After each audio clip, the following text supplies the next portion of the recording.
The Adventures of Sam Spade, Detective. Brought to you by Wild Root Cream Oil Hair Tonic, the non-alcoholic hair tonic that contains lanolin. Wild Root Cream Oil. Again and again, the choice of men who put good grooming first.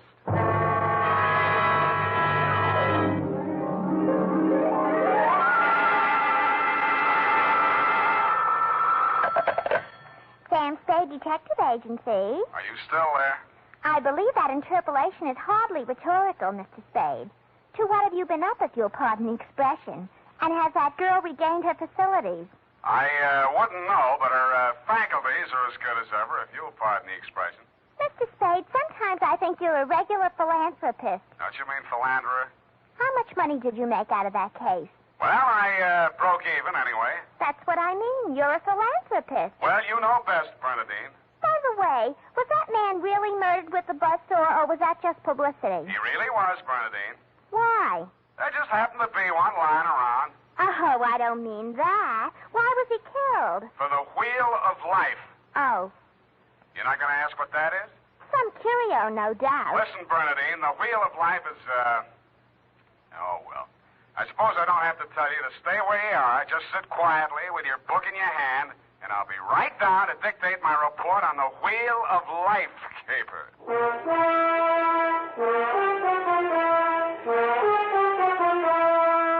Dashiell Hammett, America's leading detective fiction writer and creator of Sam Spade, the hard-boiled private eye, and William Spear, radio's outstanding producer-director of mystery and crime drama, join their talents to make your hair stand on end with the adventures of Sam Spade. Presented by the makers of Wild Root Cream Oil for the hair. Come on, mister. Give the gals a break. Treat them to a look-see at a really handsome head of hair. Neat, well-groomed hair, the way yours is going to look when you spruce up with Wild Root Cream Oil Hair Tonic. Famous Wild Root Cream Oil grooms your hair neatly and naturally, relieves annoying dryness, removes loose, ugly dandruff. So, how about it, men? Why hold off any longer when now's the time to get Wild Root Cream Oil Hair Tonic? Again and again, the choice of men who put good grooming first. And now, with Howard Duff starring as Spade, Wild Root brings to the air the greatest private detective of them all in the adventures of Sam Spade.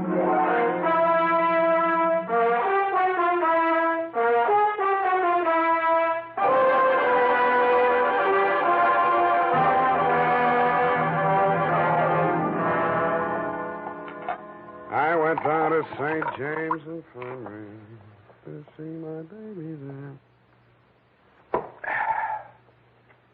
Ready, Bernadine, little flower? I'm way ahead of you. Keep it clean. No more than 3 erasures per page. Okie dokie? Doke. I mean date. Oh, I'd love to. July 11, 1948.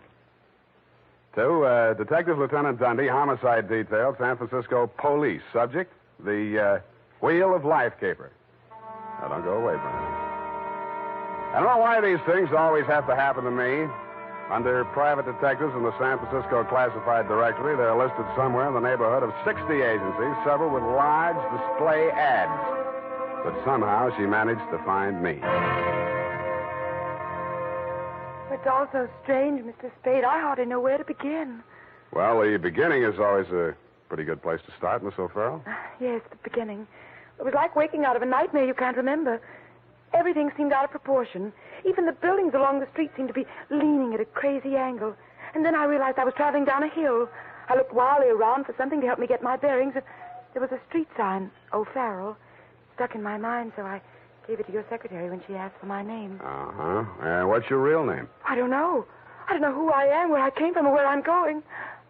Mr. Spade, I'm so frightened. Now, wait a minute. A lot of people suffer from temporary loss of memory. Most of them recover. But amnesia is a sickness, and I am not a doctor. Oh. And you won't even try to help me? Well, I can give you the name of a good head doctor right here in the building. There's also missing persons. Oh, but I'm not a missing person. I'm right here. Yeah, I mean, where you aren't, somebody might be missing you, n'est-ce pas? But the police... Oh, I'd rather not. I might be wanted for some crime. How do I know? You sure you want to find out? Oh, yes, I do. It's terrible not knowing. But I want to find out for myself. Can't you understand that? What do you think I can do for you? You might save my life. From what? I'll try to tell you exactly how it happened. First, I looked at my watch. It was 3 minutes past 10. The cable car stopped at the corner, and a man got on. I couldn't remember ever having seen him before, but then I couldn't remember anything. He sat down beside me, and he caught hold of my arm. I tried to pull away. Well, you can see the marks where he... Yeah. Well, who was he? He acted as if I was... I think I know what you mean. Did you find out who he was? No, I was too frightened to speak. What did he say? He sort of growled it out of the side of his mouth, but it sounded as if he said, Lathrop wants to see you. Mm-hmm. You remember anybody named Lathrop? I can't remember anything before 3 minutes past 10 this morning. Well, let's go on with since then. The guy grabbed you, said somebody named Lathrop wanted to see you, and then what? I went into a panic. I managed to jerk away from him, and I jumped off the moving car, and then I looked in the classified section, and I found you. Why me? I don't know. The name, I guess. A Spade to dig up my past. Please, Miss O'Farrell. Do you think I'm very silly? No, I think you're very beautiful. I wish you could remember whether you're married or not. Oh, no. Well, at least I have no wedding ring. What have you got? I mean, besides what's visible. Well, I couldn't find much of anything. I went over my clothing. There don't seem to be any marks of any kind. Oh. Well, you got any money? A little over $300. Let's have it. The purse, too. All right. Lipstick, aspirin, bobby pins, Kleenex. Nothing here. They couldn't have been bought in any drugstore. Powder. Hey, what kind of powder is this? Then there was this in my coat pocket. Match folder. Sailor's Rest Bar, Hotel Calcutta, 1100 Embarcadero. Little number written inside. 120. What's that, a room number? I don't know. My purse, you have to destroy it. Here's $10 of your own money. Buy a new one. Wow. Did you find something? Coin, Chinese bit. Good luck piece, probably sewn in by whoever made it, maybe in China. That ring any bells? No. No, I'm afraid not. Shoe. What? Your right shoe. Let's see it. Take it off. You aren't going to tear it up the way you did the purse, are you? Dust. Plaster dust. Is that a clue? I don't know, is it? I'm not a detective. Well, you are in this case, baby. If it doesn't mean anything to you, it doesn't mean anything. Well, it doesn't. That's everything. What am I going to do? Well, let me see. First, we better give you a name. O'Farrell's all right. You look like, Lana would do, but, no, that's in use. How about Poppy for forgetfulness? Poppy O'Farrell. That's a funny name. No, you think so? I think I like it. You do? I think I like you, too.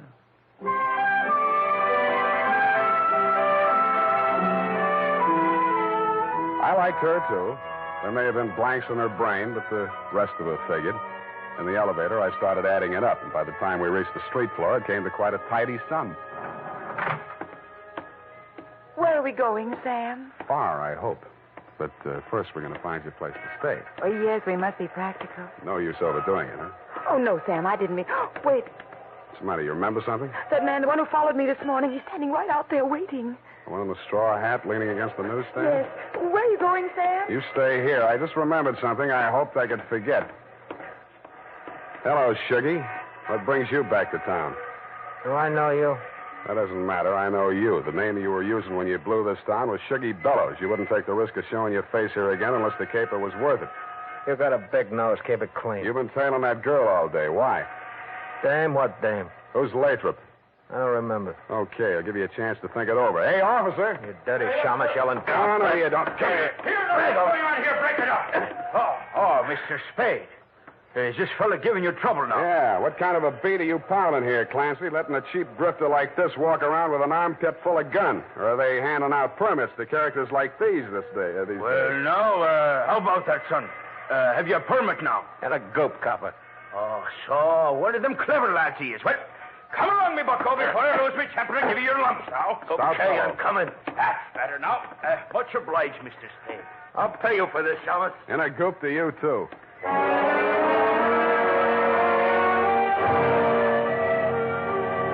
I was sure he would, but I was also sure that I wouldn't have to worry about him for the rest of the night.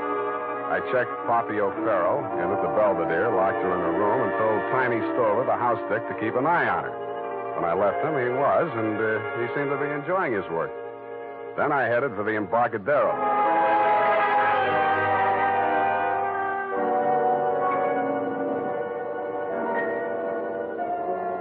I found the Hotel Calcutta, but I couldn't find the lobby. There wasn't any. It had been squeezed out by the Sailor's Rest Bar. So I tried the bosun-type bartender. Howdy, mate. You got business aboard? Yeah, where do I find the purser? Hey, went ashore. All the officers went ashore except the janitor. He's passed out in his bunk. Oh? How about the passengers? You're in the thick of them right now. They spend most of their time and their money right here. Which one belongs to 120? You a dick? Yeah, but I got $10. Well, what I can tell you ain't worth it, but thanks anyway. He stayed in his cabin. I only saw him at once. That's when he went ashore. I says to the deck steward, that's room clerk to you. It was a general. He says, name of Korolenko. I noticed him because he was a real creep, see? 6'4" of solid brass. His head stuck up in the air, and he didn't move nothing from his stern to his shoulders. A real Frankenstein. Do I keep it then? Yeah.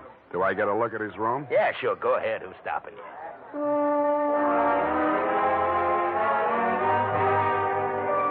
So I went. Nobody stopped me until I opened the door to 120. Then I stopped myself. It was an inside room with one small window and an air shaft, but it looked as if a flurry of snow had blown in. The floor and the rest of the flat surfaces were sprinkled with a fine, dirty white powder. It wasn't snow, it was dust, plaster dust, like the stuff I'd found in Poppy's handbag and on her shoes. I shook the place down, not expecting to find anything. I didn't until I opened the wardrobe.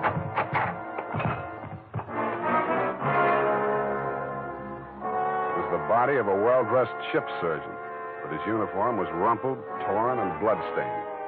From the look of him, his throat had been cut. I wondered if Poppy would be able to jog a memory that far back. When I found the murder weapon, I hoped she couldn't. I really did. It was not a knife. It was not even a razor. It was an electric buzzsaw. That tore it.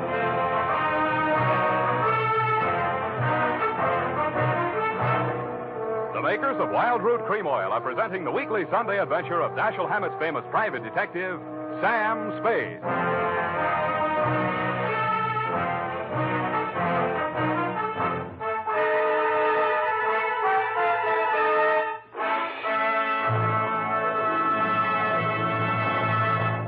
If you want the well-groomed look that helps you get ahead socially and on the job, listen.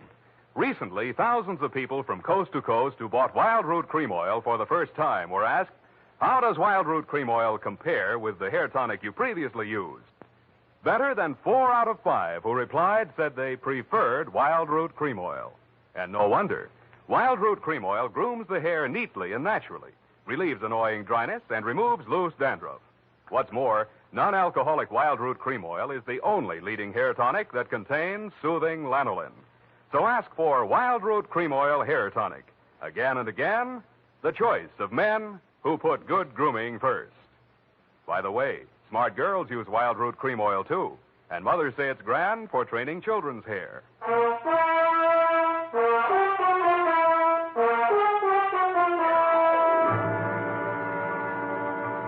And now, back to the Wheel of Life caper. Tonight's adventure with Sam Spade.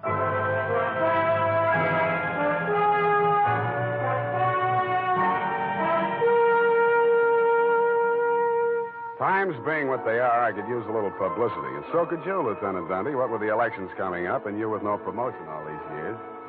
This one time, I got it instead of you and wished I hadn't. The morning papers called it the buzzsaw murder and went on shamelessly from there. Horror killing related by Private Eye. Stan Slade, ex-Pinkerton man, mum on mystery woman. Elderly sleuth, dodges photographers, denies hotel visit, was in bed with Apple and good book, says Peeper. There wasn't a word of truth in it, mainly because nobody could get at the facts. I wasted most of the day down at headquarters trying to find out what name Shuggy Bellows had been booked under. Then I dropped in at the Belvedere. Poppy had checked out. I decided to get back to my office and drink poison. I hardly got the desk drawer open when a sobering influence walked in. It was a Mr. 6'4" of solid brass. The Frankenstein who had been described to me by the bartender as the occupant of room 120. Excuse me. I am Korolenko. Please, I shall sit down. I am so heavy. Make yourself at home. Oh.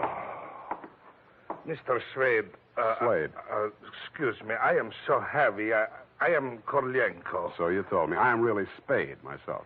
So, why are she hiding from me? Who? That girl, Miss Paget. Her, I am paying 1 month in advance, $300 American. Me, she have dessert. I am not rich, only moderately wealthy. But you understand, it's not question for money alone. That ship's doctor, he was most kind to me. He cared to me even after I arrived. Now he are dead for his pains, his dirty tricks. Yeah, I know how you feel. Now, if you'll take it a little easy, I think we'll get farther. You say this girl's name is Paget, and she traveled with you. From Macau, where she is the Florence Nightingale for Portuguese hospitals, forcing me to employ her, all others being Chinese nuns. That figures. You sick? No, only I am so heavy. They are breaking my back in traffic accident, rickshaw collusion. You're wearing a plastic cast? Yes, like a turtle, I am closed with my neck sticking out. Look, see? Now it is better as before. The ship's doctor trimmed the rough edges with buzzsaw. Buzz, buzz, buzz, I can walk. But it's like suit from armor, for which I alive. Look.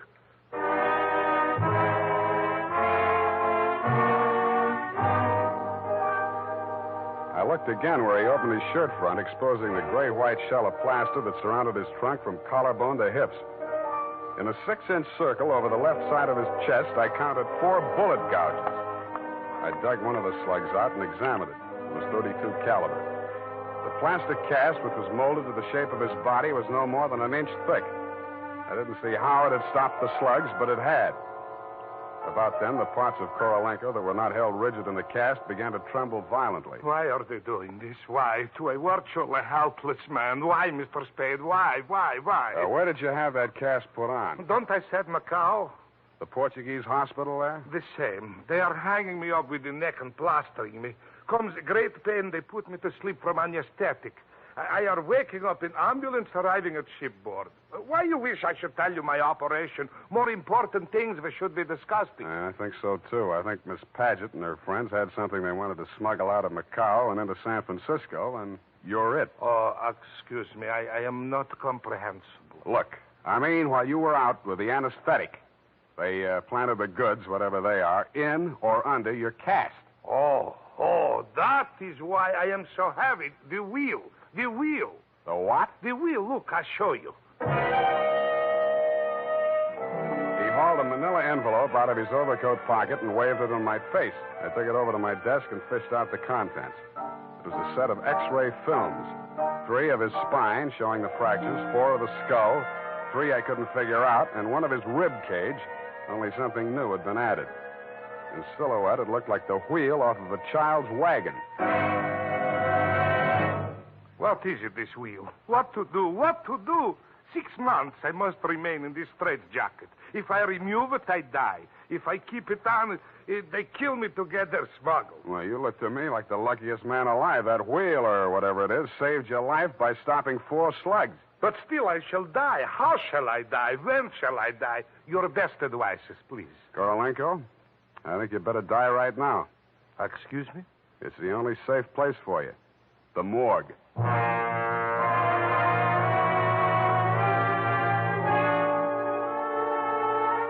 I called my friend Maxie the morgue man, gave him pitch number 137596. He agreed to play along. An hour later, I stood on the curb, head bowed, hat in hand, as the morgue wagon drove away into the gathering mist. Straight facing the way, What do you want, Shuggy? I want to blast this gun straight through you, and I will if you give me any excuse at all. You sound like you mean that, Shuggy. You're getting smart, Shamus. Now get going. Where to? Mr. Lathrop wants to see you.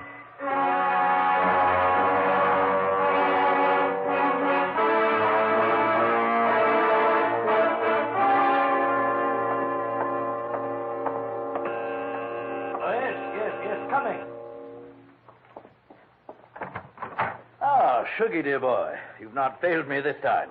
This will be the fabled Mr. Spade, eh? Come in. Ah, sit down, Mr. Spade. We'll talk. Tell your Gunzel to get that pistol out of my ribs. Oh, yes, indeed, Sugar. You mustn't overdo it. And get him out of here. I'm tired and nervous, and my price goes up $1,000 every minute he's in this room. When I get to 10,000, I kill him. Then the price jumps to 100 to take care of me on a murder rap. I should ought to plug you downstairs. Come, Sugar, don't be ungracious. You wait in the other room now. Okay, it's your party. I'll get mine later. Oh, dear. His bite's much worse than his bark, Mr. Spade. Don't start boring me so early in the evening. I came here to talk about the wheel. Oh, so you know about the wheel. I do better than that. I've got it. That may well be, but do you know what to do with it? I got two possibilities. I can turn it over to the cops and you with it, or I can sit on it until it hatches. A quaint conceit, sir. Round and round the little wheel goes, and where it shall stop, nobody knows. That's where you're wrong. It stops right here. So you better start placing your bets. Just what do you mean by that, sir? There's part of it. What is it? It's one of the slugs your Gunzel threw at Korolenko. I got 3 more just like it that I dug out of him before he was carried to the morgue. Well, an advantage, I'll admit, but hardly worth your while to take advantage of. Don't be too sure of that. Just how much do you know about the wheel? So far, it's been worth 2 human lives to you at the risk of your own. That tells me all I need to know. Oh, no, not quite. Men have been killed in holdups for a few paltry sovereigns, but the wheel is a horse of another color. Let's not change wheel horses in midstream, Mr. Lathrop. Yes. You must understand that the wheel has no absolute definitive value. Monetarily speaking, the British Museum might pay close on to £5,000, hot as it is, for the privilege of returning it. Occidentals aren't the puka sahibs that they once were in the Orient. The heft of the wheel, if countenanced by the Western powers, would have most grave consequences. Most grave. Are you attending, sir? Wake me up when you get to the point. The point, sir, is this. That little wheel of gold, is the wheel of life, which the Buddha himself is said to have received into his hands from paradise. Now, given such a relic, a few old Buddhist monks can set up a shrine which, even in the most miserable surroundings, can attract enough pilgrims to outgross Radio City, Madison Square Garden, and Miami Beach in season. To say nothing of Hialeah. Yes, quite. In short, we propose to act as booking agents for the wheel on a royalty basis with a percentage of the house. Mm-hmm. Why did you bring it to San Francisco? But, oh, gad, sir, were we to bargain in the Orient, we should be hacked to pieces in our beds. I'll settle for a lump sum and let you do the bargaining. And your price, sir? We can talk money later. First, I got to give the cops somebody for the doctor's murder and for Korolenko. Well, that ought not to be too difficult. When may I expect delivery? I'll check on it. I went out to St. James Infirmary. City morgue. Maxie, Sam Spade. Yeah, Sammy. Deal's okay. Send it up. The address is... Sam, wait. Yeah?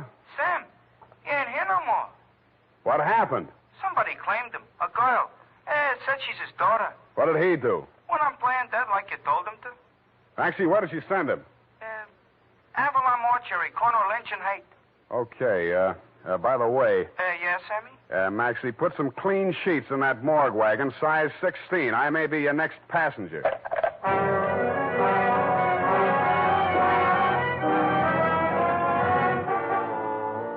At the Avalon Mortuary, the night watchman let me in. He said Mr. Korolenko's daughter had brought an overnight bag and was keeping a vigil by his bier in slumber room number 7. I approached on tiptoe. Just as I reached the door, I heard the most terrible sound I've ever heard. It was a buzzsaw biting into plaster. How deep, I didn't like to think. I did the first thing that popped into my head. I grabbed up a lamp from a console, smashed the bulb, and plunged it into a vase of flowers.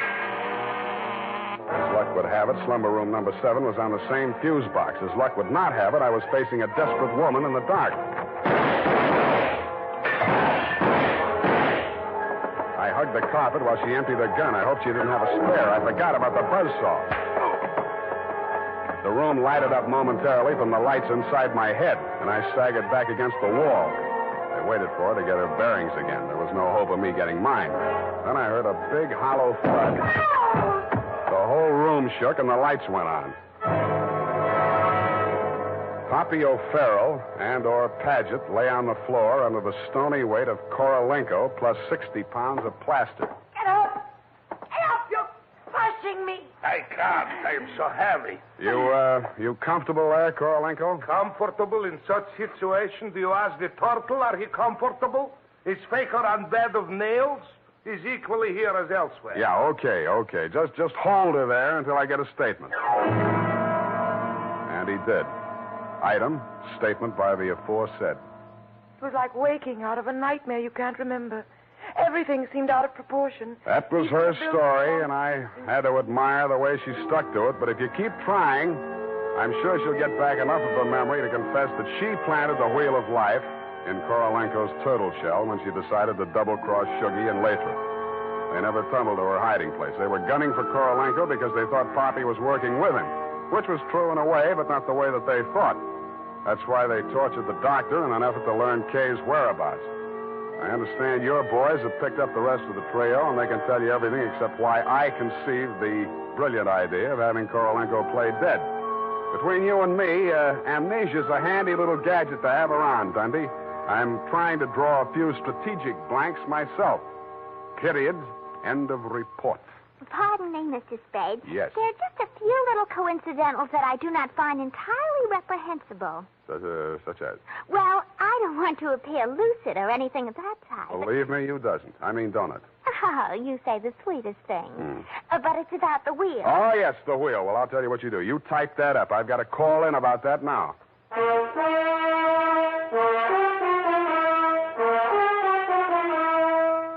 Tonight, when you're making out your must-do list for tomorrow, why not include a reminder to get Wild Root Cream Oil for the hair?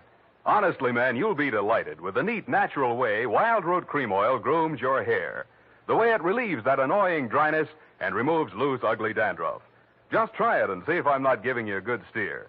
Make a note right now to call at your drug or toilet goods counter for Wild Root Cream Oil. Get the big economy bottle and the handy new tube that's easy to pack when you travel. Also, ask your barber for a professional application of Wild Root Cream Oil Hair Tonic. Again and again, the choice of men who put good grooming first. Did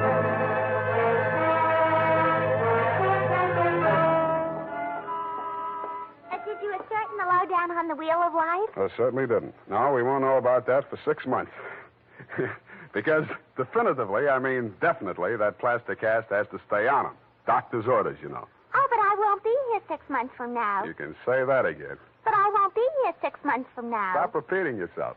But you just said you can say that again. Yeah, Just as distinctly as if I was sitting here. That's what I like about you, Bernadine. A woman of distinction, that's what you are. Well, if you want to take me dancing, why don't you just say so? Bernadine. It's leap year, and I always say discrimination is the better part of value. You are absolutely corrupt.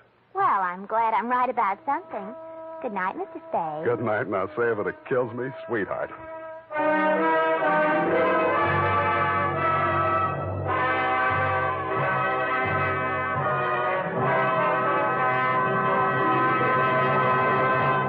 The Adventures of Sam Spade, Dashiell Hammett's famous private detective, are produced and directed by William Spear.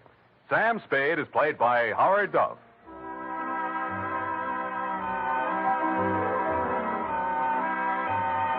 The Adventures of Sam Spade are written for radio by Bob Tallman and Gil Dowd, with musical direction by Lud Gluskin. Gil Dowd directed tonight's broadcast in William Spear's absence. Join us again next Sunday for another adventure with Sam Spade, brought to you by Wild Root Cream Oil. Again and again, the choice of men who put good grooming first.